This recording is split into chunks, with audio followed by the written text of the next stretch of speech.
Alrighty, folks, let's do this. Welcome back to the Midst of Range. News just in today that JJ Redick is officially the new Los Angeles Lakers head coach, which all but confirms to me that LeBron James will be back in LA for the next season. I know there was a little bit of speculation about where he may go, but ultimately there was less talk than I honestly thought there would be about that during this offseason so far. Um, I want to get into this because it doesn't make a lot of sense to me from JJ's perspective. From the Lakers, it makes a lot of sense. This is like the most Lakers thing ever, bringing on somebody who really has his own brand already and is probably going to bring in even more viewership and support to an already titan of a team of an organization that is the Lakers. I can completely understand from their perspective why they would want JJ there, beyond the fact that he's buddies with LeBron. They have a podcast and stuff, so it's going to keep LeBron on board. But also, like I said, just he has a large following and has basically made a living off of cosplaying as being a good basketball mind. I that's kind of a hater thing to say. He is a good basketball mind, but simultaneously he also thinks he is way smarter than he actually is. I think I'm a little bit over the whole JJ Redick thing. I've been very overexposed to him in the media. I feel like everybody talks about him like he's the greatest talking head around in sports, which I just am not a huge fan of, to be quite honest. I don't agree with that at all. But getting into this from JJ's perspective, I don't really see the upside, honestly, for taking on this job because, to be quite frank, the Lakers are not a good enough team to where even if he is like the perfect coach and knows exactly what to do schematically with the team, they're not going to win a championship.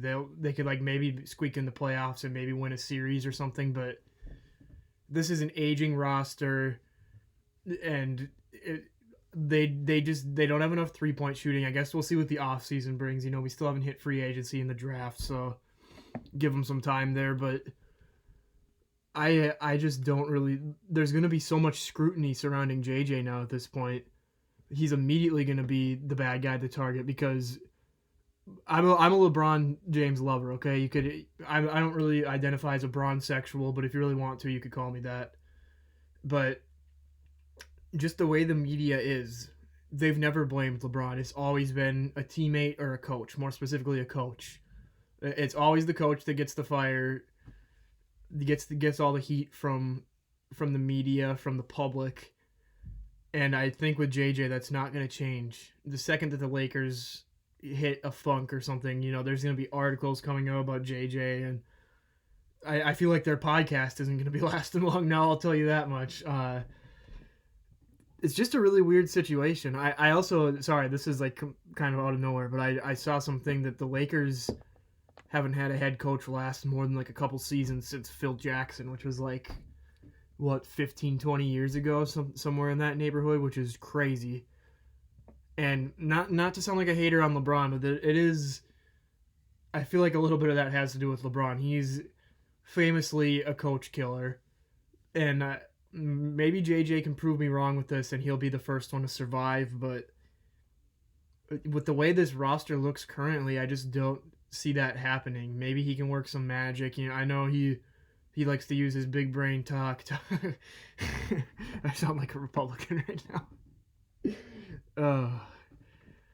I know he likes to use his big brain talk and act like he knows all these secrets about basketball that the average mind maybe doesn't. So maybe he can prove me wrong and I'll shut up. But as it stands right now, I do not understand the upside for JJ Redick. I do understand the upside for the Lakers on their end, but we'll see where this goes.